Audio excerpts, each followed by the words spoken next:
All right, now I have traditional bows. I have 3 of them here. You see none of them are strung up right yet. This is a Korean Mongolian style bow. It's very small. It's a 50-inch bow. It's ambidextrous. There's no right or left side. You can hold it with the right hand or the left hand. There's no rest. The arrow will sit right on your hand. I'll show you how that is.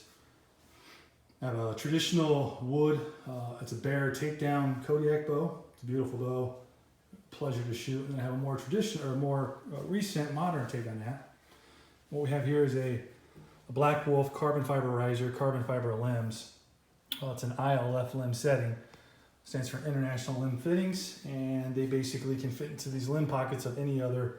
The limbs can fit into the limb pocket of any other ILF riser, and ILF limbs can fit into any ILF riser. So it's all adaptable. So it's very easy to change the weight. You can start off with, say, for example, 30 pounds and move up to 50 pounds, 30 pounds, move down, whatever it is that you need.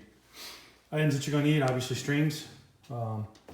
This is a stringer. I'll show you how that works. And arrows. Arrows for traditional archery typically will have feather fletching if you're not using a rest, because when it passes on what's called the shelf, it's going to brush up against the riser here and on the shelf, and you want the feathers to give versus the vinyl veins that do not. So I'll string these up. I'll show you how to string one up. I'll string the other 2 up, and we'll go on and shoot some. Okay, so I strung up 2 of the bows, the bear traditional and the Korean bow. I'll show you how to string this up. This is the ILF. Most takedown bows are of this sort of way. You got an upper limb and a lower limb. They're usually marked. Just locks in like so. Like so. Now you got your bow. You get your string. You have 2 sides to the string. There's a big loop and a little loop.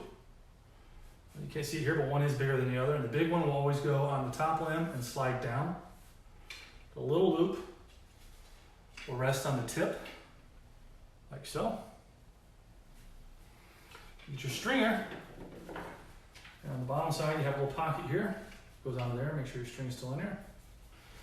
And on the other side, a little rubber heel that will rest onto the limb. The string will go in front of it. What I'm going to do now is I'm going to step on this. And I'm going to pull the bow upward, and then at the same time, slide it up onto the other tip here. Once you do that, the bow is strung. You can give it a good little pop if you want. Just make sure it's set. So inspect it, make sure that the string is running down the center of the limbs, and you're good. So I'm going to go ahead and open up the door. Do some shots. Now, I know we talked about draw length, talking around. I have this great little tool here. It's a dummy arrow by Easton. It has some markings on it. You can actually knock this, and with the help of somebody else, you can pull the bow back to your appropriate draw and have somebody look and see what your draw length is. So again, the off-color vein on your arrows has to face however your bow's set up. On traditional, it's typically facing out. There's no knocking point on this bow. There's no rest. You see it's resting right on my hand. So I'm gonna draw back. There's no sight. I'm gonna draw back, take aim, and shoot. It's that simple. It doesn't get any simpler than this bow right here. This one here, it's heavier. Not a whole lot heavier. It's pretty light still because it doesn't have all the extra gear. It's a takedown, so it is portable. There is a brass knocking point you'll see right here. The arrow, you can knocks, and it will knock underneath that brass knocking point and sit onto the shelf. I put 1 finger over the top, 2 underneath. I think that's called a Mediterranean draw. Some people will go 3 fingers underneath, depends on how the bow is set up, what kind of tiller you have on it. If you have a positive tiller, which I have, it's 1 on top, 2 underneath. And again, you're gonna draw back, anchor, and shoot. Simple. Again, no sights or nothing, but I still hit a bullseye.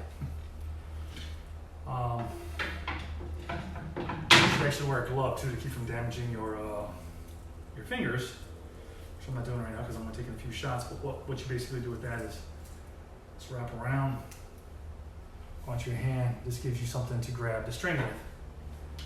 So here's the carbon fiber version of a traditional bow.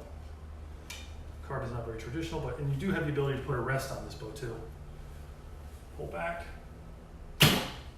shoot. This is a 62-inch bow.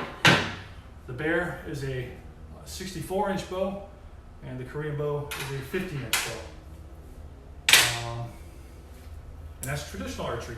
So I will probably make a different video and show you my Olympic recurve.